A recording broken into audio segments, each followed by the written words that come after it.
Culture is the soul of a nation.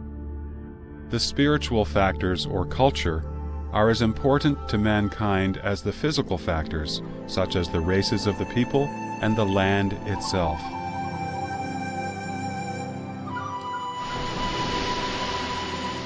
Cultural developments define the history of a nation's civilization. The complete destruction of a national culture leads to the end of the nation. Ancient nations who had created glorious civilizations were considered to have vanished when their cultures disappeared, even though the people of their races may have still survived.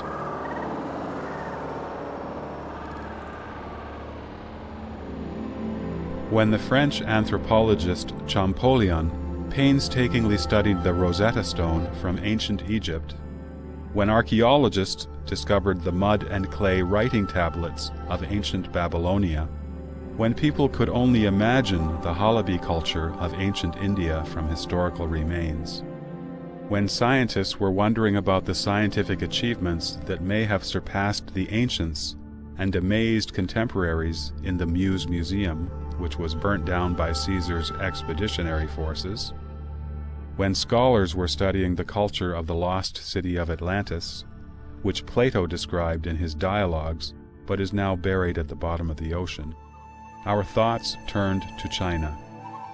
This land of China has created numerous magnificent splendors in philosophy, the arts, literature, and science.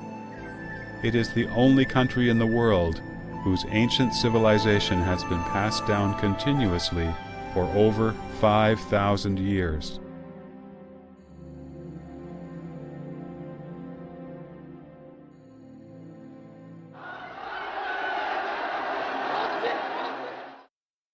The destruction of its traditional culture is more than a tragedy, it is an unforgivable crime.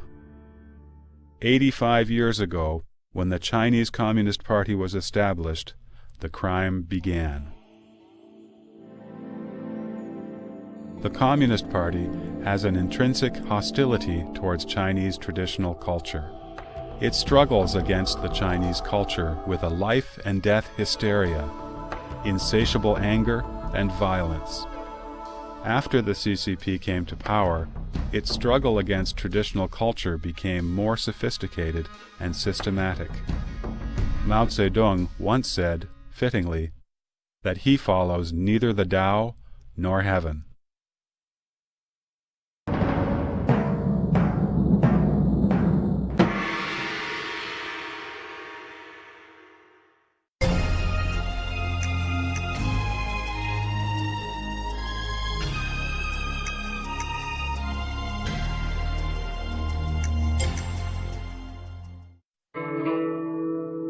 The Chinese culture, traditionally believed to be passed down by God, can be retold with the myths and legends of Chinese history. They include Pangu's creation of heaven and the earth, Nuwa's creation of humanity, Shennong's identification of hundreds of medicinal herbs, and Songji's invention of Chinese characters. The Taoist wisdom of unity of heaven and humanity has thus coursed through the veins of Chinese culture. Emperor Wang, who was thought of as the founder of Chinese culture, was also credited with founding Taoism. Confucius said, "Great learning promotes the cultivation of virtue." Confucius opened a school to teach students more than 2,000 years ago and imparted to society the Confucian ideals represented by the 5 cardinal virtues: benevolence, righteousness, propriety, wisdom, and faithfulness. In the 1st century AD, Buddha Shakyamuni's teachings traveled east to China, with an emphasis on compassion and salvation of all beings. The Chinese culture became more wide-ranging and profound.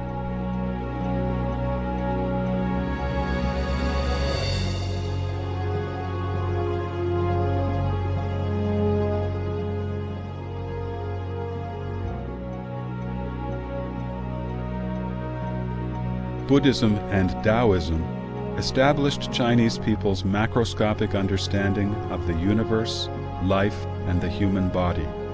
They are the part of Chinese culture that focused on leaving the mundane world.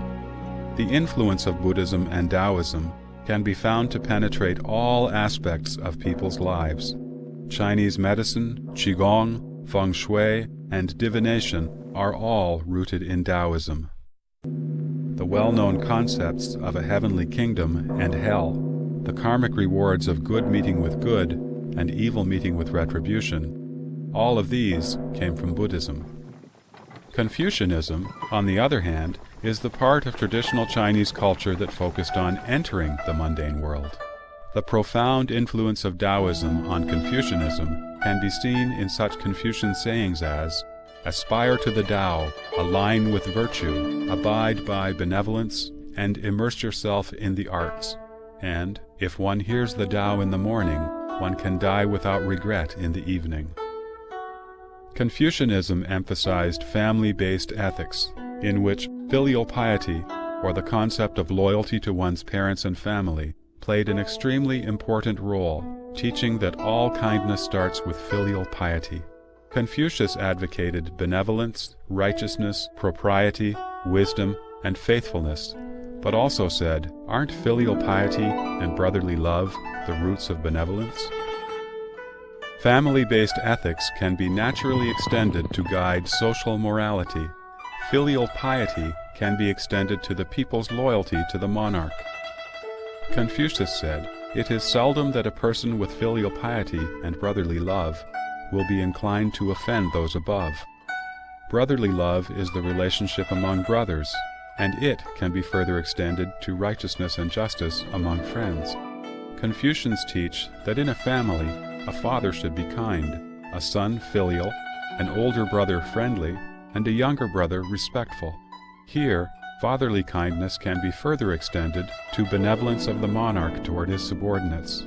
As long as the traditions of a family can be maintained, social morality can naturally be sustained. As it is said, cultivate oneself, regulate one's family, rightly govern one's state, and make the whole kingdom tranquil and happy. The beliefs of Confucianism, Buddhism, and Taoism offered the Chinese people a very stable moral system. This ethical system provided a basis for sustainability, peace, and harmony in society. Take the 4 Chinese classics, the 4 most renowned novels in Chinese culture, as examples. The Journey to the West is a mythical tale about cultivation practice. A Dream of Red Mansions explains the concept of predestined relationship through a tragic love story. The 3rd book, Outlaws of the Marsh, opens with a tale of how an official accidentally set free 108 warrior spirits, who ended up becoming bandits who pillaged and plundered from the corrupt in society.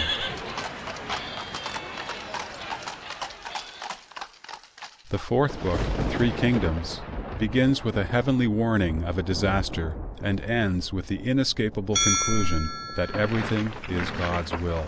It states, "The world's affairs rush on like an endless stream. A heaven-told fate, infinite in reach, dooms all." The use of myths in these novels was not a coincidence, but a reflection of a basic philosophy of Chinese intellectuals toward nature and humanity. These novels have had a profound influence on the Chinese mind. When speaking of righteousness, people think of Guan Yu and of the 3 kingdoms, rather than the concept itself, how his righteousness to his friends transcended the clouds and reached heaven, how his unmovable loyalty to his superior and sworn brother, Liu Bei, gained him respect even from his enemies, how his bravery in battle prevailed in the most dire of situations, and in the end, as an ultimate result, he became a deity together with his son. When speaking of loyalty, Chinese people naturally think of Yue Fei, a Song dynasty general who served his country with unreserved integrity and loyalty. They also think of Zhuge Liang, Prime Minister of the Shu state during the 3 Kingdoms period, who gave his all until his heart stopped beating. Traditional Chinese culture's eulogy of loyalty and righteousness has been fully elaborated in these authors' colorful stories. Taoism emphasizes truthfulness, Buddhism emphasizes compassion, and Confucianism values loyalty, tolerance, benevolence, and righteousness. While their forms differ, their purposes are the same. They all inspire people to return to kindness. These are the most valuable aspects of traditional Chinese culture, and they are based upon the beliefs of Confucianism, Buddhism, and Taoism. Many Chinese people may be illiterate, but they are familiar with these traditional plays and operas. Such cultural forms have been important ways for the people to learn traditional morals.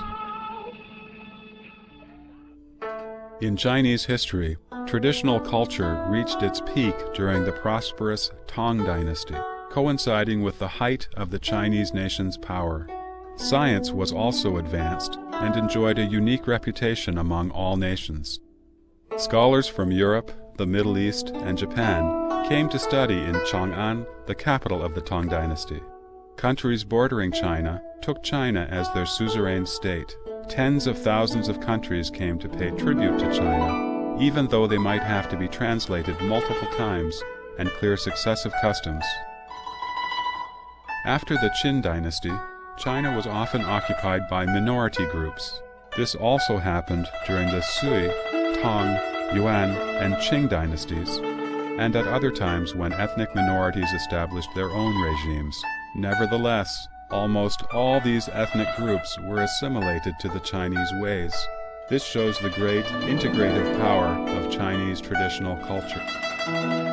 As Confucius said, thus, if the people from afar are not compliant, bring them around by cultivating our culture and virtue. Then, the Communist Party came.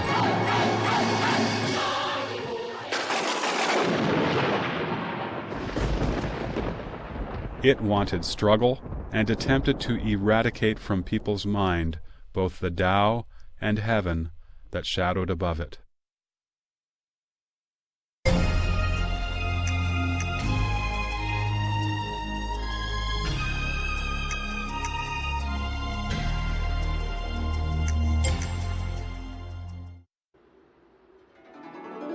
Traditional culture respects the mandate of heaven. As Confucius once said, life and death are predestined, and wealth and rank are determined by heaven. Both Buddhism and Taoism are forms of theism that also believe in the reincarnation cycle of life and death, and the karmic causality of good and evil. The Communist Party, however, believes in atheism. In translating the Communist Internationale anthem, the CCP put it this way: "There has never been a savior, and we do not rely on God either. To create human happiness, we rely entirely on ourselves." Confucianism values family, believing that all kindness starts with filial piety. The Communist Manifesto, however, clearly promulgates abolition of the family. Traditional culture differentiates the Chinese from the foreign, but the Communist Manifesto advocates the end of nationality. Confucian culture promotes kindness to others, but the Communist Party encourages class struggle. Confucians encourage loyalty to the monarch and love for the nation. However, the Communist Manifesto promotes the elimination of nations. Loyalty in traditional Chinese culture does not mean blind devotion. In the eyes of the people, although the emperor is a son of heaven, he still has heaven above him. The emperor cannot be correct at all times. The behavior of the emperor was judged by the Confucian classics. The dictatorial CCP could by no means accept traditional beliefs such as these. The CCP wanted to canonize its own leaders, and so would not allow such long-held concepts as heaven, Tao, and God to govern from above. The CCP was aware that what it did was considered the most heinous and enormous crime against heaven and the Tao if measured by the standards of traditional culture. They were aware that as long as the traditional culture existed, people would not praise the CCP as great, glorious, and correct. Scholars would continue their tradition, risking their lives to admonish the monarch, and maintaining justice even at the expense of their lives, and place the people above the rulers. Thus, the people would not become CCP puppets, and the CCP could not force conformity on the thoughts of the masses. The traditional culture's respect for heaven, the earth, and nature became an obstacle for the CCP's battle with nature in an effort to alter heaven and the earth. Traditional culture treasures human life, teaching that any situation involving human life has to be treated with the utmost care. Such a perception was a hindrance to the CCP's mass genocide and rule by terror. The traditional culture's ultimate moral standard of the heavenly Tao interfered with the CCP's manipulation of moral principles. The Communist Manifesto was not written with a purpose of opposing Chinese traditional culture. However, all of its beliefs completely oppose Chinese traditional culture. Thus, it is intrinsic and fundamental for the CCP to oppose Chinese culture. There is no way to compromise such contradiction. It was therefore inevitable for the CCP to eradicate traditional culture, based upon its intrinsic nature of struggle.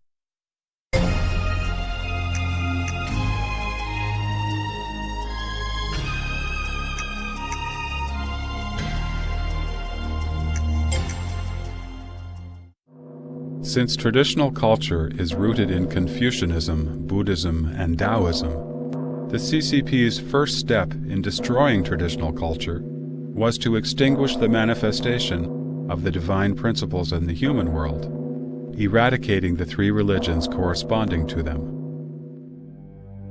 Soon after the CCP established a government, it began to destroy temples, burn scriptures, and forced the Buddhist monks and nuns to return to secular life. Neither was it any softer in destroying other religious places. By the 1960s, there were hardly any religious places left in China.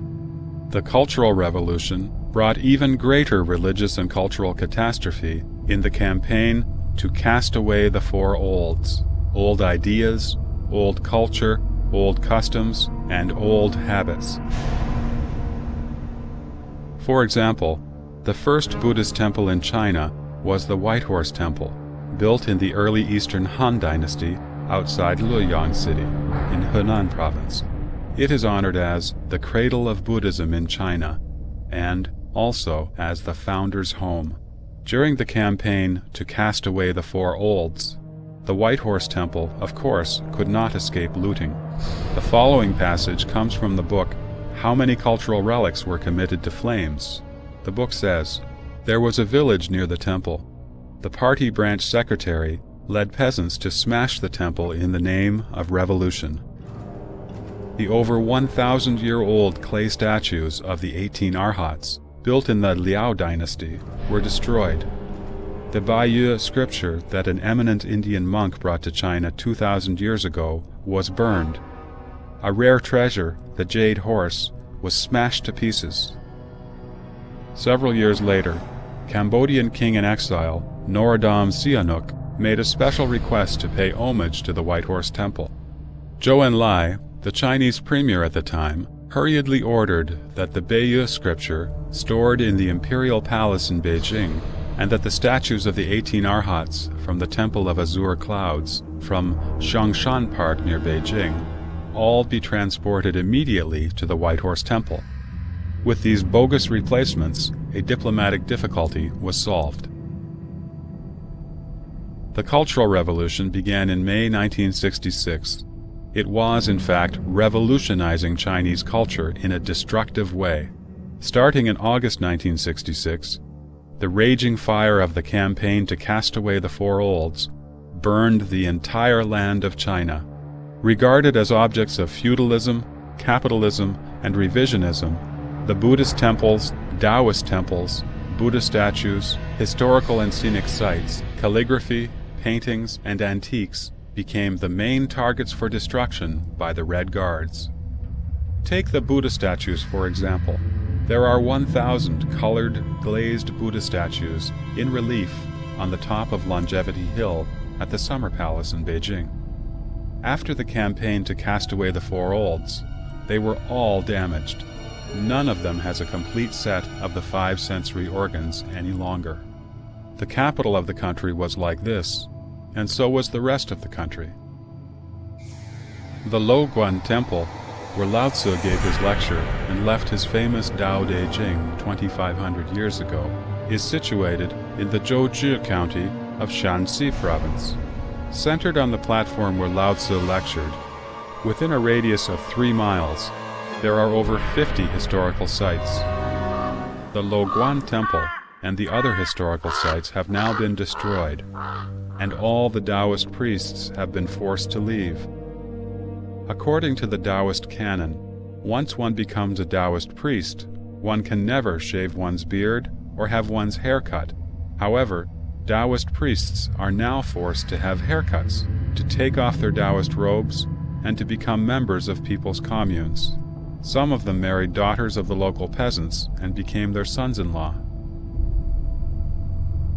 At the sacred Taoist places in Laoshan Mountain in Shandong Province, the Temple of Supreme Peace, the Temple of the Highest Clarity, the Supreme Clarity Temple, the Doumu Temple, the Huayan Convent, the Ningzhen Temple, the Temple of Guan Yu, the statues of the divine sacrificial vessels, scrolls of Buddhist sutras, cultural relics, and temple tablets were all smashed and burned down.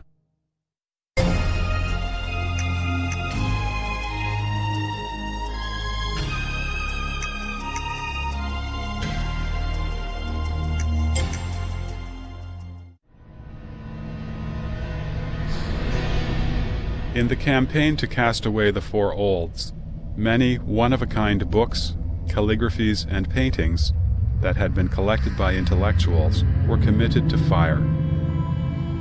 Zhang Bojun had a family collection of over 10,000 books.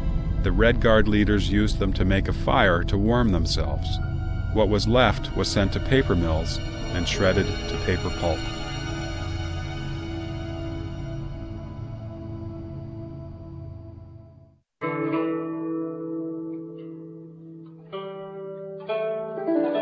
A poem by Meng Haoran from the Tang Dynasty goes, "While worldly matters come and go, ancient, modern, to and fro, rivers and mountains are changeless in their glory, and still to be witnessed from this trail."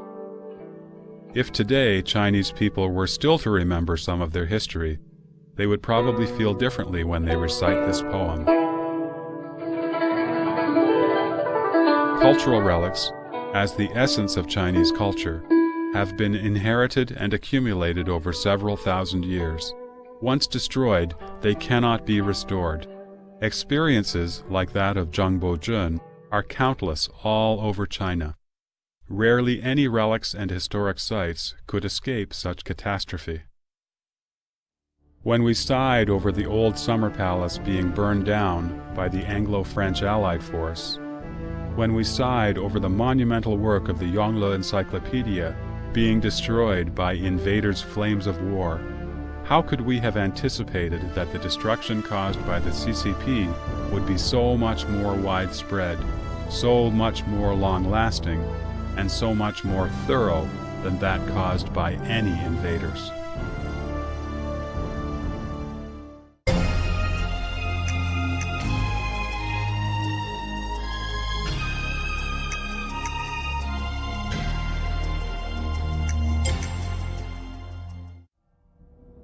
In the Mahayana Mahaparinirvana Sutra, said to be the last of Buddha Shakyamuni's Mahayana Sutras, he predicted that after his nirvana, demons would be reincarnated as monks and male and female lay Buddhists to subvert the Dharma. Of course, we cannot verify what Buddha Shakyamuni was referring to exactly. However, the CCP's destruction of Buddhism indeed started with forming a united front with some Buddhists. They even sent some underground Communist Party members to infiltrate the religion directly, to subvert it from within. In a criticism meeting during the Cultural Revolution, someone questioned Zhao Puchu, vice president of the Chinese Buddhist Association at the time. "You are a Communist Party member, so why do you believe in Buddhism?" Buddha Shakyamuni received righteous attainment through precept, concentration, wisdom. Before his nirvana, he instructed his disciples to admire the precepts, regard the precepts as your teacher. In the Buddhist scriptures, many kinds of retribution were described for breaking the precepts. In 1952, the CCP sent representatives to attend the inaugural meeting of the Chinese Buddhist Association. At the meeting, many Buddhists in the association proposed to abolish the Buddhist precepts. They claimed that these disciplines had caused the death of many young men and women. Some people even advocated people should be free to believe in any religion. There should also be freedom for the monks and nuns to get married, to drink alcohol, and to eat meat. Nobody should interfere with these. At that time, Master Shu Yun was at the meeting and saw that Buddhism was facing the danger of extinction in China. He stepped forward opposing the proposals and appealed for the preservation of the Buddhist precepts and dress. Master Shu Yun was then slandered and labeled as counter-revolutionary. He was detained in the abbot's room and denied food and drink. He was not allowed out of the room even to use the toilet. He was also ordered to hand over his gold, silver, and firearms. When Shu Yun answered that he had none, he was beaten so badly that his skull was fractured and bleeding, and his ribs broken. Shu Yun was 112 years old at the time. The military police pushed him from the bed to the ground. When they came back the next day and found Shu Yun still alive, they brutally beat him again. The so-called Chinese Buddhist Association was founded in 1952. The Chinese Taoist Association was founded in 1957. Both clearly declared in their founding statements that they would be under the leadership of the people's government. In reality, they would be under the leadership of the atheist CCP. Both associations indicated that their members would actively participate in daily work activities and implement government policies. They were transformed into completely secular organizations. Religions are a way for people to remove themselves from the secular world and cultivate themselves. They emphasize the other shore, the shore of perfect enlightenment, and the concept of heaven. The political monks and pastors, who had formed united fronts with the CCP, made up a series of lies and slogans such as "Human World Buddhism" and "Religion is the truth, and so is socialism." They claimed there is no contradiction between this shore and the other shore. They encouraged Buddhists and Taoists to pursue happiness, glory, splendor, wealth, and rank in this life, and changed the religious doctrines and their meanings. Buddhism forbids killing, yet the CCP killed people like flies during the suppression of counter-revolutionaries in the early 1950s. In response, the political monks cooked up the absurd justification that killing the counter-revolutionaries is even greater compassion. During the Korean War, which the CCP called the War to Resist U.S. Aggression and Aid Korea, monks were even sent directly to the front line to kill. 宗教界人士也参加捐献飞机大炮的运动。7月22日，中国基督教全国会议在北京召开，指出新中国4年来，基督教进行的自治、自养、自传的反帝爱国运动，以彻底 Take Christianity as another example. In 1950, party-loyal Wu Yaozong formed what was called the Three Self Church. It followed the principles of self-administration, self-support, and self-propagation. He claimed that they would break away from imperialism and join the war to resist U.S. aggression and aid Korea. A good friend of his was imprisoned for over 20 years for refusing to join his Three Self Church and suffered all kinds of torture and humiliation. When he asked Wu Yaozong, "How do you regard the miracles Jesus performed?" Wu answered, "I have thrown them all out." Not acknowledging Jesus' miracles equates to not acknowledging Jesus' heaven. How can one be counted as a Christian when one does not even recognize the heaven Jesus ascended to? However, Wu Yaozong became the founder of China's official version of Christianity and a member of the Political Consultative Conference Standing Committee. When he stepped into the Great Hall of the People, he must have completely forgotten Jesus' words from the book of Matthew, "Thou shalt love thy Lord thy God with all thy heart, and with all thy soul, and with all thy mind. This is the first and greatest commandment."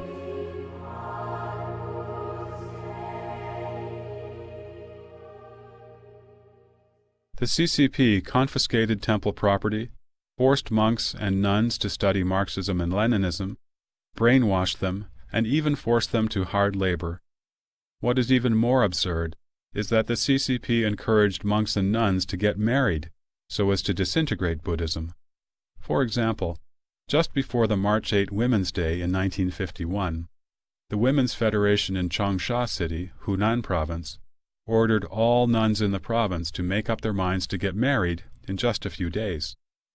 In addition, young and healthy monks were forced to join the army and were sent to the battlefield to serve as cannon fodder. Various religious groups in China have disintegrated under the CCP's violent suppression. The genuine elites of Buddhism and Taoism have been suppressed. Among the remaining monks and Taoists, many returned to secular life, and many others were undisclosed Communist Party members who specialized in putting on monk's robes, Taoist robes, or a pastor's long gown to distort the Buddhist scriptures, the Taoist canon, and the Holy Bible, and to look for justification for the CCP's political movements in these doctrines.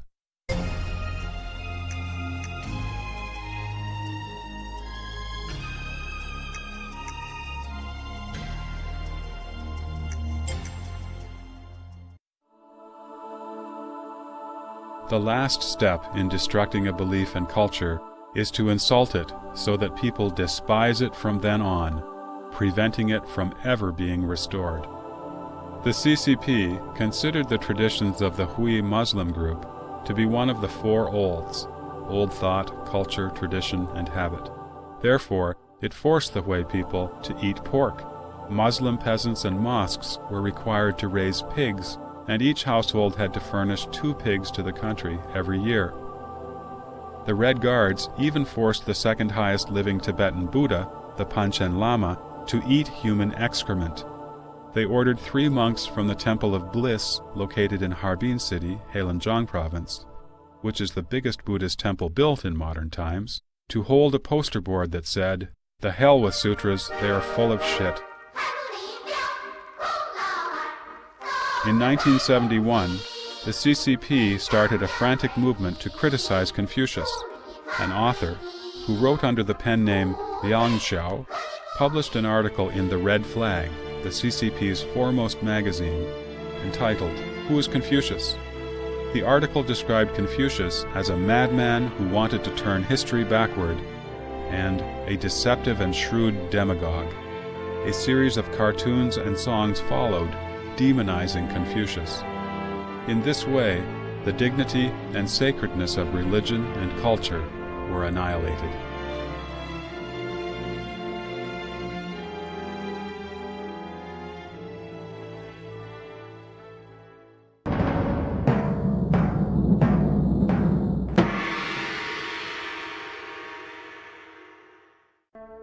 The characters of the written Chinese language embody the essence of 5,000 years of civilization.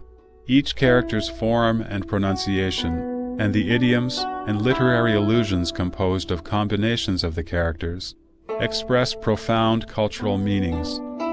The CCP has not only simplified the Chinese characters, but also tried to replace them with Romanized pinyin, which would remove all cultural tradition from the Chinese characters and language. But the replacement plan failed, thus sparing further damage to the Chinese language. However, the intellectuals who inherited the same traditional culture were not so fortunate as to be spared destruction.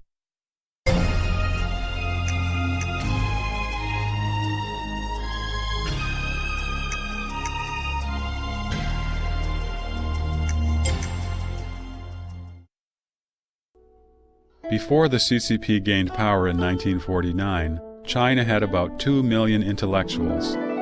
Although some had studied in Western countries, they still inherited some Confucian ideas. The CCP certainly could not relax its control of them because, as members of the traditional scholar aristocracy class, their ways of thinking played important roles in shaping the thoughts of ordinary people. In September 1951, the CCP initiated a broad thought reform movement, starting in Beijing University among the intellectuals. The intellectuals were required to organize a movement to confess their history, including their thoughts, faithfully and honestly, in attempts to cleanse any counter-revolutionary elements. Mao Zedong never liked intellectuals. He said that they ought to be aware of the truth that actually many so-called intellectuals are, relatively speaking, quite ignorant, and that the workers and farmers sometimes know more than they do. Mao also said, compared with the workers and peasants, to the CCP, the intellectuals are dirty, and in the last analysis, the workers and peasants are the cleanest people, even though their hands are covered with dirt and their feet are smeared with cow dung. The CCP's persecution of intellectuals started with various forms of accusations, ranging from the 1951 criticism of Wu Shun, or running schools with begged money, to Mao Zedong's personal attack in 1955 on writer Hu Feng, a scholar and literary critic, as a counter-revolutionary. In the beginning, the intellectuals were not categorized as a reactionary class, but by 1957, after several major religious groups had surrendered through the Unified Front movement, the CCP could focus its energy on the intellectuals now. The anti-rightist movement, then, was launched.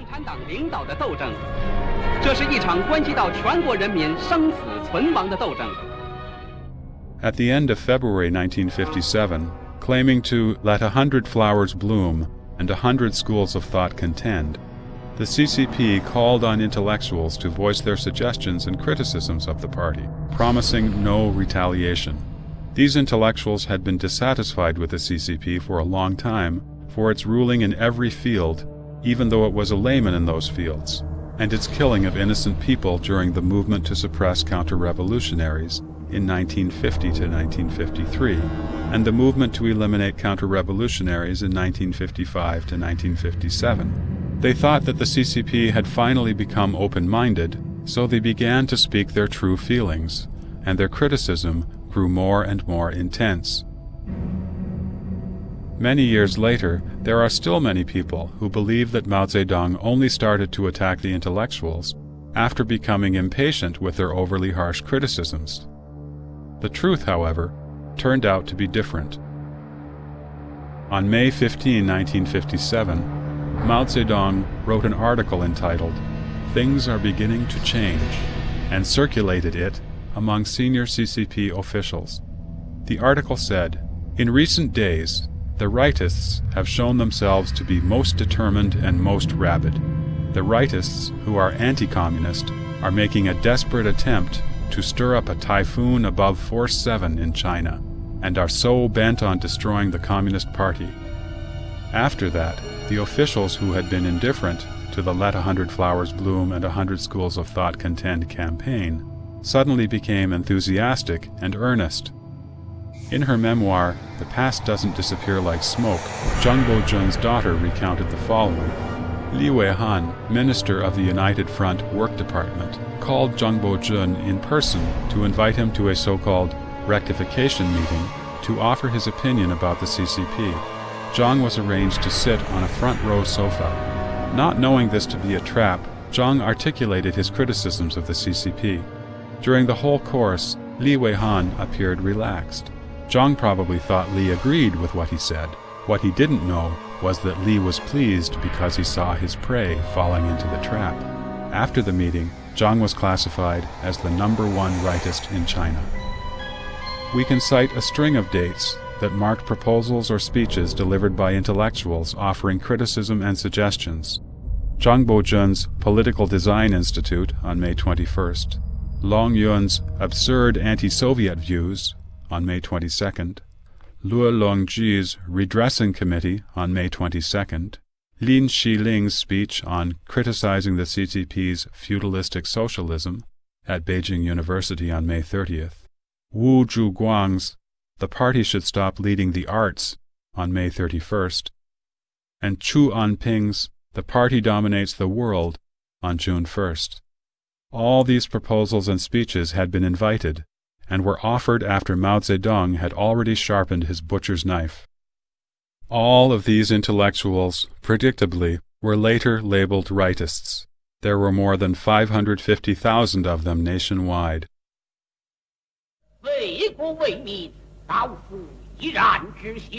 Chinese tradition has it that scholars can be killed but cannot be humiliated.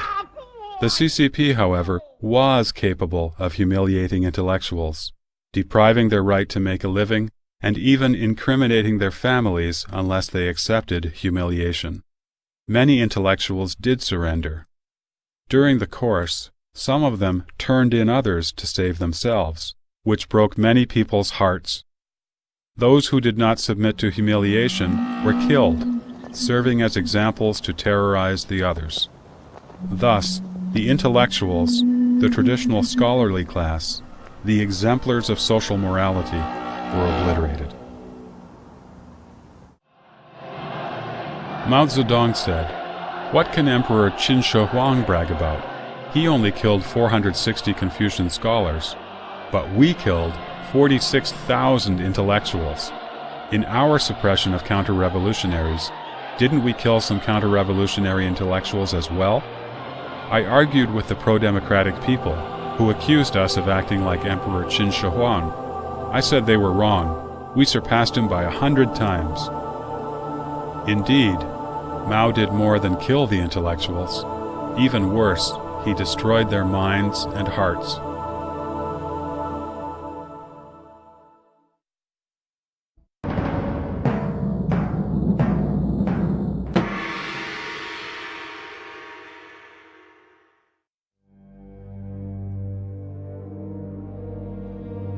While the CCP was destroying the traditional semi-divine culture of China, it quietly established its own party culture through continuous political movements. As one of the CCP's classic documents, Mao's speech at the Yan'an Forum on Literature and the Arts named cultural endeavors and the military as the two battlefronts. It stated that it was not enough to have just the armed military, an army of literary arts was also needed. It stipulated that the literary arts should serve politics, and the literary arts of the proletariat class are the gears and screws of the revolutionary machine. A complete system of party culture was developed out of this, with supporting the CCP the ultimate goal, and with atheism and class struggle at the core. This system goes completely against traditional culture and penetrates every aspect of people's life. It formed an environment of terror and despotism for the party, so that the possessing evil specter could control people even more tightly.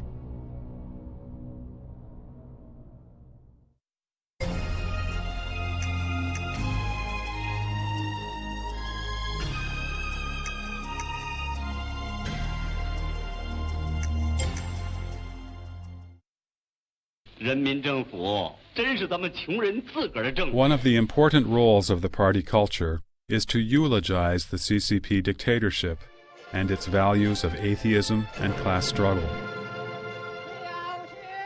People who experienced the Cultural Revolution might still remember vividly the model play of modern operas, the songs with Mao's words and lyrics, and the loyalty dance. Many still recall the words from the dialogues from the propaganda films Tunnel Warfare, War of the Mines, and Taking Tiger Mountain by Strategy. Such literary works of party culture have had a profound influence on the Chinese people. When speaking of exploitation, people naturally think of Zhou Bapi, a figure from a novel, who faked the crow of a rooster to wake up his hired hands to work at midnight. When speaking of the term local bully, people naturally think of Hu Han-san, a fake figure who was portrayed as a merciless bully. Mother of Wang Shiren has become synonymous with cruelty. Old society is a synonym for misery, and only the new society, which implies the one under the rule of the CCP, could enjoy a so-called bright day. In fact, the CCP has gradually brainwashed people through literature, plays, and film, comparing the sweet life under the CCP rule to the miserable life in the past. It fills their minds with messages such as how brilliant and great the party is, how arduously and valiantly the party has struggled against the enemy, how utterly devoted to the party its soldiers are, how willing they are to sacrifice themselves for the party, and how stupid and vicious its enemies are. Day after day, the CCP propaganda machine injects the beliefs needed by the Communist Party into every Chinese citizen.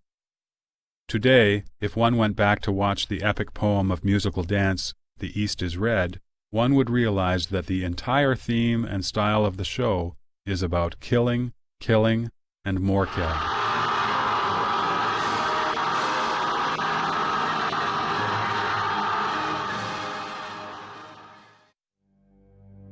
One step beyond the truth is fallacy. The CCP party culture also abuses traditional morality to a certain extent. For instance, traditional culture values faith, and so does the Communist Party. However, what the party promotes is faithfulness and honesty to the party. Traditional culture emphasizes filial piety. The CCP may put people in jail if they do not provide for their parents. However, it is not because they violated the traditional responsibilities of filial piety, but because the parents would otherwise become a burden to the government and party. When it fits the party's needs, children are required to draw clear boundaries separating themselves from their parents. Traditional culture stresses loyalty and follows the precept that people are of supreme importance, the nation comes next, and last comes the ruler. However, the loyalty preferred by the CCP is blind devotion, so completely blind that people are required to believe in the CCP unconditionally and obey it unquestioningly. In traditional culture, music is taken as a way to constrain human desires. In the Book of Music, Volume 24 of the Records of the Historian, Sima Qian said, "The nature of man is peaceful. The sensation of external matters affects one's emotions and stirs up the sentiment of love or hate based upon one's character and wisdom. If these sentiments are not constrained, one will be seduced by endless external temptations and assimilated by one's internal sentiments to commit many bad deeds." Thus, said Sima Qian, the emperors of the past used rituals and music to constrain people. The songs should be cheerful but not obscene, sad but not overly distressing. They should express feelings and desires, yet have control over these sentiments. Confucius said in the Analects, "The 300 verses of the Odes may be summed up in a single sentence: think no evil." Such a beautiful thing as music, however, was used by the CCP as a method to brainwash the people. Songs like "Socialism is Good" and "There Would Be No New China Without the Communist Party," and many others, have been sung from kindergarten to university. In singing these songs, people have unconsciously accepted the meanings of the lyrics.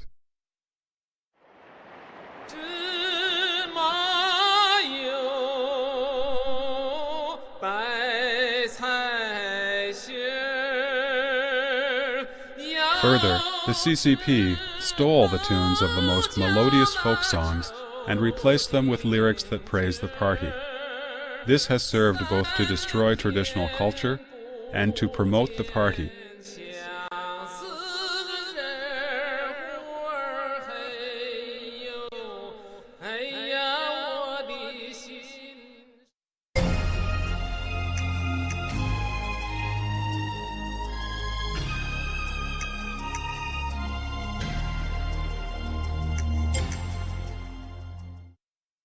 The history commonly told by the CCP is very misleading.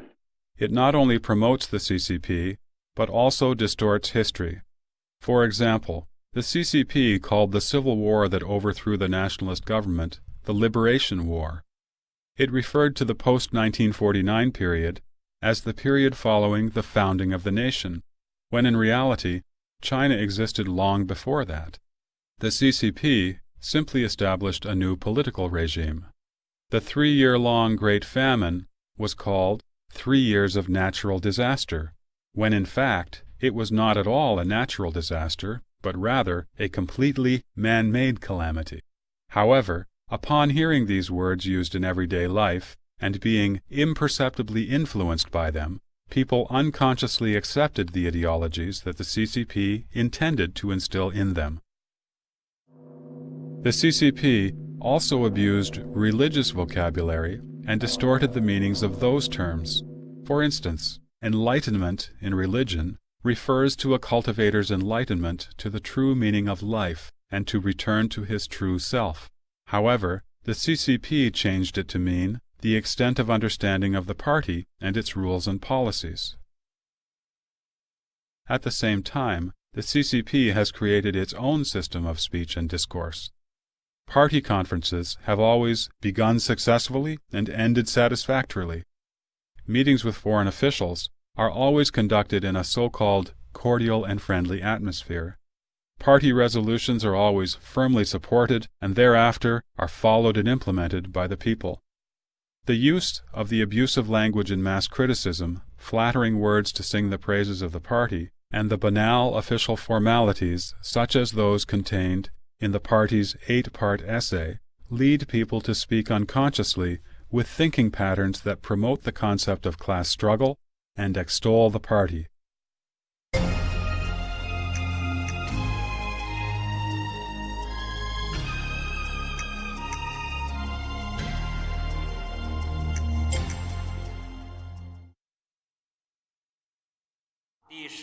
The mechanism of the party's domination is similar to a hydraulic system, relying on high pressure and isolation to maintain its state of control.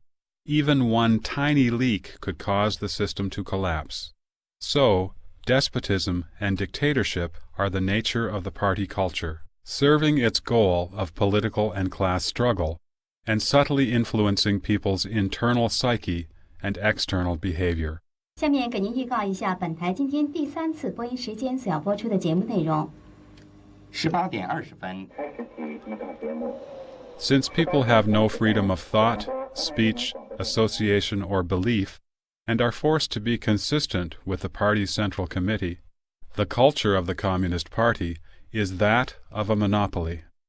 For the past 55 years, the CCP has been using terror to suppress the minds of Chinese people. Wielding their whips and butcher's knives to force people to conform, people never know when unforeseen disasters will befall them. Living in fear, the people became obedient. The CCP control of society is all-encompassing. There is a household registration system, a neighborhood residence committee system, and various levels of party committee structure. Party branches are established at even the grassroots level. Each and every single village, for instance, has its own party branch. The CCP completely neglected the principles of rule by law in modern society and vigorously promoted the policy of implication. It used its absolute power to punish relatives of those who were labeled as landlords, rich, reactionaries, bad elements, and rightists.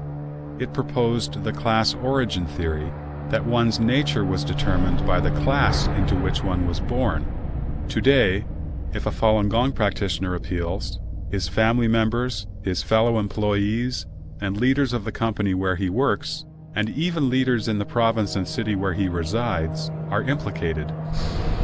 The CCP also issued various discriminatory policies, whereby even children were singled out as being potentially re-educated and transformed, while their parents might have been classified as among the 5 black classes. The party promoted placing righteousness above family loyalty and turning one's weapon around to strike against one's own side in order to comply with the party. Systems such as the Personnel and Organizational Archive System and the Temporary Relocation System were established to ensure the implementation of the party's policies. People were encouraged to accuse and expose others and rewarded for contributions to the party. In addition, the party culture with respect to propaganda includes many forms, such as the culture of one voice. This requires all media to join together to sing the praises and collectively speak in support of the party on major issues. When needed, leaders from every level of the party, government, military, workers, youth leagues, and women's organizations, are brought out to express their support. Everyone has to go through the ordeal. Other forms include a culture to promote violence, a culture to incite hatred, a culture of deception and lies, a culture of brainwashing, a culture of adulation, a culture of pretentiousness, and a culture that confounds right and wrong. This way, the CCP established a culture that transforms human beings into machines. The party wants the people to be the never-rusting bolts in the revolutionary machine, to be tamed as the tools of the party. The people also formed a culture of self-imposed brainwashing and unconditional obedience. These were reinforced by slogans such as, "Fight ruthlessly to eradicate any selfish thoughts that flash through your mind," and "Erupt a revolution in the depths of your soul." Another, "Maintain maximum alignment with the party's central committee. Unify the minds, unify the footsteps, unify the orders, and unify the commands." The evil factors of human nature, such as selfishness, jealousy, harming others, or even adding insult to injury, were further amplified by the party. There are many more examples like these. Everyone from mainland China can find various elements of party culture in his own personal experience. The CCP thus formed a social and cultural environment suitable for the survival of its possessing evil specter.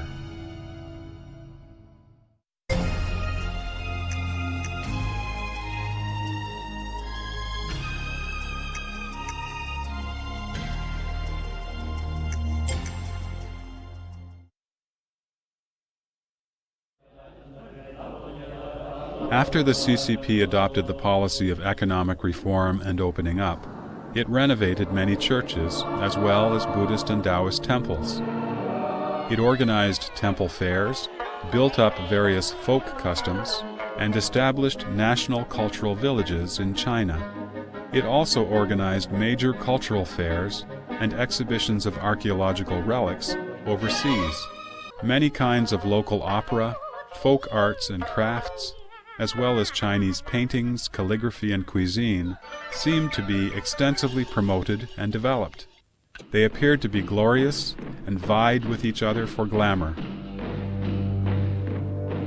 However, this was actually the last effort of the CCP to utilize and destroy the remaining traditional culture. The party culture merely changed its appearance, but not its essence.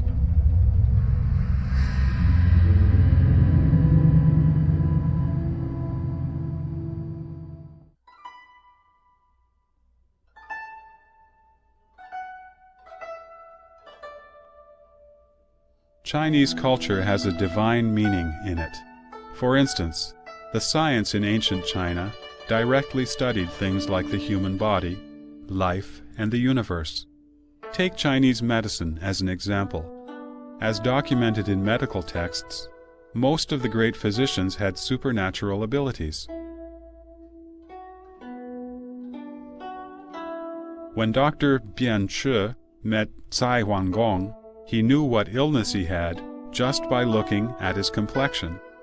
When Dr. Hua Tuo met Emperor Cao Cao, he knew right away that Cao Cao had a tumor in his brain. Yet these things, the essence, are often denounced these days and are now said to be blind beliefs or superstition. What Chinese medicine has inherited today are only prescriptions or experiences gained from trial and error. Chinese medical physicians have to learn Western medicine in their classes on fundamentals. Diagnosis and treatment depend on measuring blood pressure and taking X-rays, not on the traditional means. The essence of culture is its inner moral meaning, while the superficial forms have only entertainment value. However, the CCP exaggerates the superficial elements of culture, which entertain, to cover up its purpose of destroying morality. The more terracotta soldiers and horses exhibitions, the more calligraphy and painting exhibitions, and the more antique exhibitions that the CCP organizes, the more cultural festivals, arts festivals, or food festivals that the CCP hosts, the more deceptive the CCP is. It leads people astray from understanding true traditional culture. The party culture of the CCP has indeed done well in helping the CCP to win power and control over society. Like its army, prisons, and police force, the party culture is also a machine of violence, which provides a different kind of brutality, cultural brutality. This cultural brutality, by destroying 5,000 years of traditional culture, has diminished the will of the people and undermined the cohesiveness of the Chinese nationality. At the same time, the destruction of the traditional culture has brought unexpected physical damage. Traditional culture values the unity of heaven and humanity and the harmonious coexistence between man and nature. The CCP has declared endless joy from fighting with heaven and earth. This culture of the CCP led directly to the serious degradation of the natural environment that plagues China today. The Chinese people, having abandoned the traditional value that a nobleman treasures wealth, but he makes his fortune in a decent way, have wantonly ravaged and polluted the natural environment. Currently, more than 75% of the 30,000 miles of China's rivers are unsuitable as a habitat for fish. Over 1/3 of the groundwater was polluted even a decade ago, and the situation continues to worsen today. A spectacle of a strange kind occurred in the Huaihue River.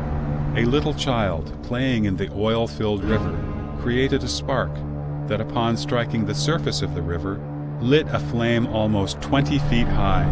As the fire surged into the air, more than 10 willow trees in the vicinity were burnt to a crisp. One can easily see that it is impossible for those who drink such water not to develop cancer or other strange diseases. Other environmental problems, such as desertification and salinization in northwest China, and industrial pollution in developed regions, are all related to society's loss of respect for nature. Traditional culture respects life.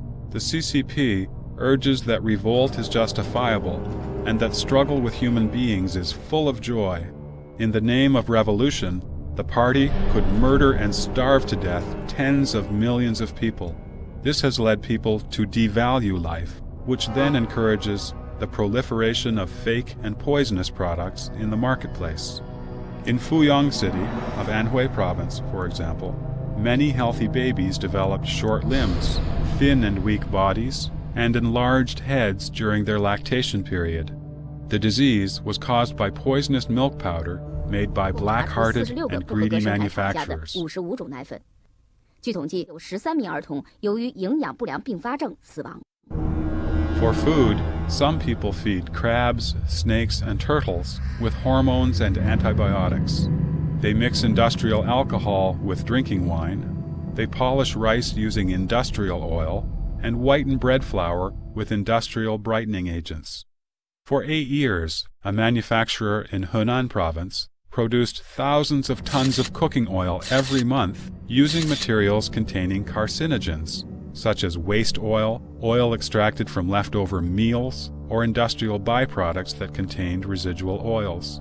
Producing poisonous foods is not a local or limited phenomenon, but is common all over China. This has everything to do with the single-minded pursuit of material gain that comes in the wake of the destruction of culture and the consequent degeneration of human morality.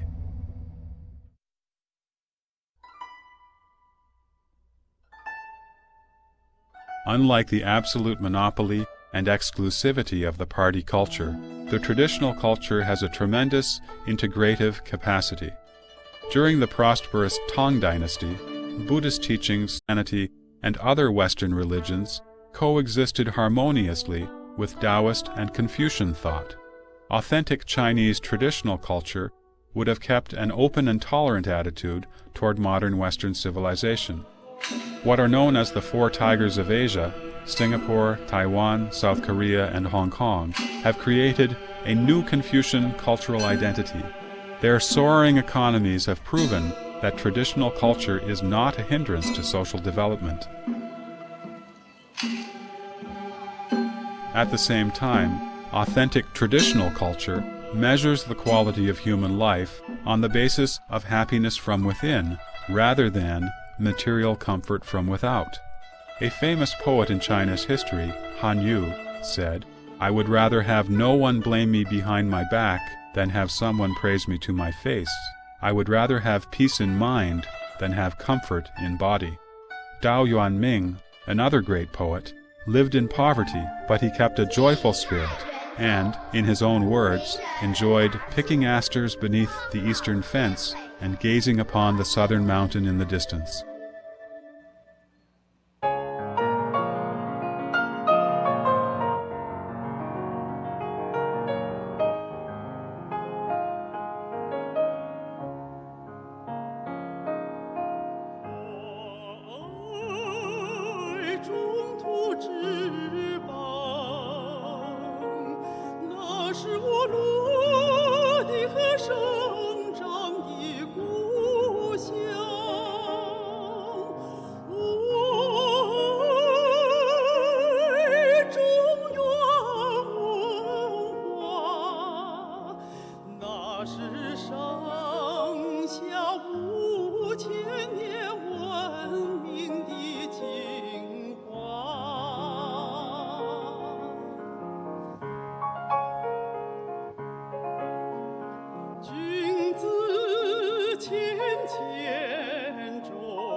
Culture offers no answers for questions such as how to expand industrial production or what social systems to adopt. Rather, it plays an important role in providing moral guidance and restraint.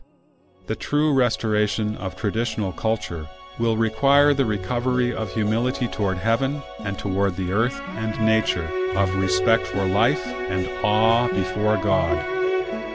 It will allow humanity to live harmoniously with heaven and earth, and to enjoy a heaven-given old age.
归正道，